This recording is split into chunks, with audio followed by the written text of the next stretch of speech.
It's a new year, which means that it's also time to imagine new beginnings and better futures. It's time, in short, for New Year's resolutions.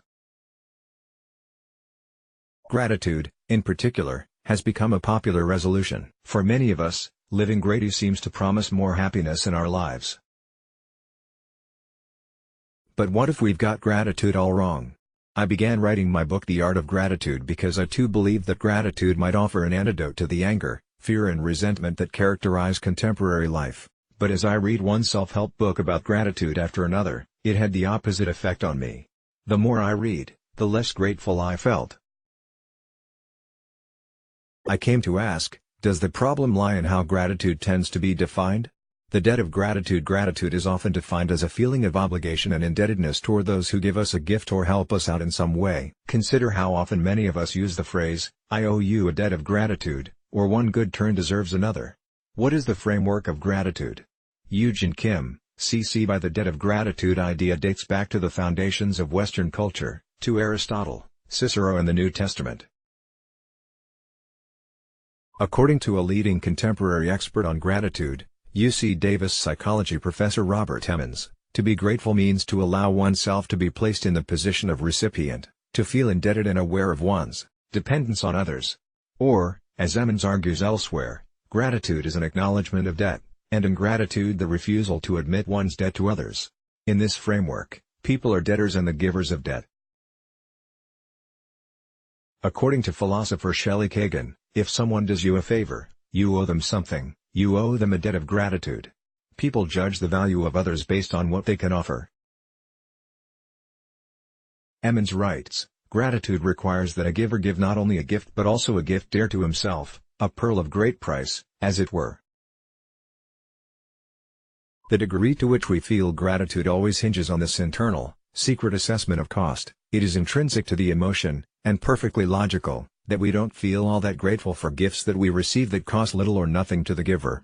In other words, gifts and kindnesses involve a calculation of cost, which extends to repayment. Gifts are calculated gestures that must be repaid with an expression of thanks and, if possible, reciprocal gifts. Thinking in such terms might encourage people to see their relationships in economic terms, as transactions to be judged by market criteria of gain and loss. To that end, the Christian radio show host Nancy Lee DeMoss advises keeping a gratitude journal just like a bank statement or a checkbook registry, as a place to manage gratitude debts. I want to encourage you to think of gratitude as being a debt you owe, the same way you're called upon to pay your monthly bills. The art of gratitude. Gratitude is about more than individual happiness. My happiness is bound with yours and with everyone else's.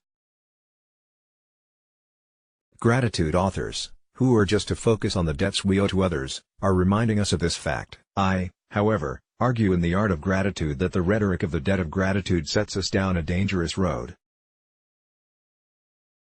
The trouble is that the value of our relationships cannot be calculated with numbers on the page, and trying to do so might make us miss out on what is most important. Take, for example, a recent gift I received, of a nice aluminum water bottle. A friend said that she saw it and thought of me. Of course, I thanked her, but rather than immediately calculate the cost of the gift and determine how I would repay her, I asked, "Why did you choose a water bottle?" She told me where she grew up in the United States, she did not have access to clean water. I travel a lot, and she wanted me to take clean water with me wherever I went.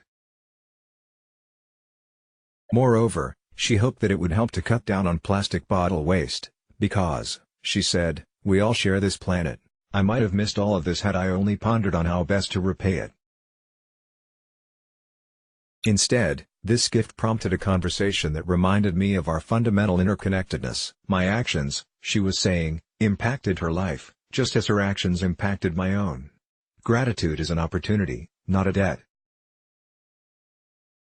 Ines Bizdar via www.shutterstock.com. This interconnected world, it is crucial to recognize that our daily practices of gratitude have broader social and political implications. Say I feel gratitude for access to clean air in central Pennsylvania. I feel this gratitude because I grew up with asthma, and I know how hard it can be to breathe polluted air. I need not feel indebted to anyone for this clean air. Clean air is not a gift. I am grateful because clean air is necessary for life.